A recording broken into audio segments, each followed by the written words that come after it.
Right now, every single day, over 440 million physical packages move through the global shipping network. Tallying that daily pulse over a year is difficult to visualize. In 2022, the system processed over 161 billion shipments. This chart shows how volume has compounded, growing from 64 billion in 2016 to 161 billion in 6 years represents a 150% expansion.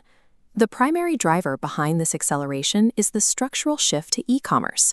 Since 2020, online retail sales have grown by roughly 15% year over year. For a consumer, buying an item takes a fraction of a second and a single click. In the physical world, that digital action generates a tangible cardboard box that must be moved across oceans, highways, and neighborhoods. This physical reality creates operational friction. Piles of cardboard require massive amounts of labor and fuel for manual sorting and transport, leading to severe bottlenecks as labor pools shrink and energy costs rise. Managing this friction requires a constant structural realignment. Shipping companies are redesigning their networks from the ground up to prevent the supply chain from collapsing under the weight of its own volume. This massive weight is concentrated in localized, densely packed megacities, rather than being spread evenly across the globe. China sits at the center of this flow. In 2021, it became the first market in history to process over 100 billion parcels in 1 year, eventually reaching 108 billion. But volume does not automatically translate to profit. While the US handles around 21 billion parcels, a fraction of China's total, it remains the highest revenue generator globally, pulling in $188 billion. Historically, legacy carriers handled the bulk of US volume, with UPS taking a 37% share and FedEx 33%. But a second view reveals a massive shift. The US Postal Historic Service now handles 32%, while Amazon Logistics absorbs 22%. In Europe, regional density creates even more extreme metrics. In the United Kingdom, for example, the network generates a staggering 160 parcels every second. Ultimately, regional geography and local market competition dictate the financial viability of these networks.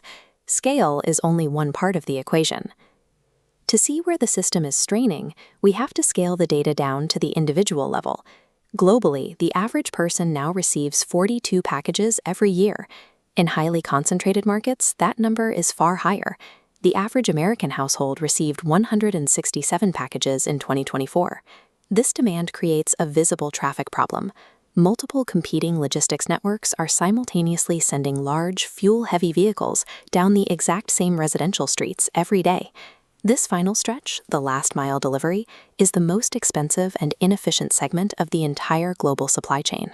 The traditional courier model was built to deliver a few profitable items directly to businesses. The modern expectation of delivering individual household items to millions of separate doors is actively breaking that system. Carriers have been forced to pivot from a volume-at-all-costs mindset to a highly protective, yield-focused strategy, prioritizing profit per package over sheer market share. This requires massive physical engineering. Over the past 3 years, major players like DHL and FedEx have expanded their automated sorting facilities by over 30%, building complex, multi-tiered conveyor networks to process volume with minimal human intervention. Behind the hardware, carriers are using AI-powered route optimization to track vehicles in real time, squeezing every possible mile of efficiency out of their existing ground fleets. They are also testing ways to bypass ground traffic entirely, including autonomous drones that launch directly from the roof of a moving delivery truck to drop a package while the driver continues the route. Human labor can no longer scale linearly with e-commerce demand. To survive the coming volume, the delivery network must become increasingly autonomous. In Europe, the primary solution is out-of-home delivery. Instead of driving to 50 individual houses, carriers drop those packages at a single centralized parcel locker station shared by multiple logistics companies. By forcing the consumer to handle the final leg of the journey, companies reduce their last-mile costs by 18 to 22%. These reforms are necessary because the volume shows no signs of slowing. By 2026, global parcel flow is expected to hit 266 billion shipments annually.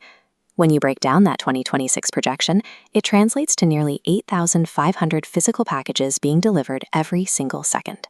To put that into perspective, in the few minutes since this video began, Millions of packages have successfully moved through the system and arrived at their final destinations.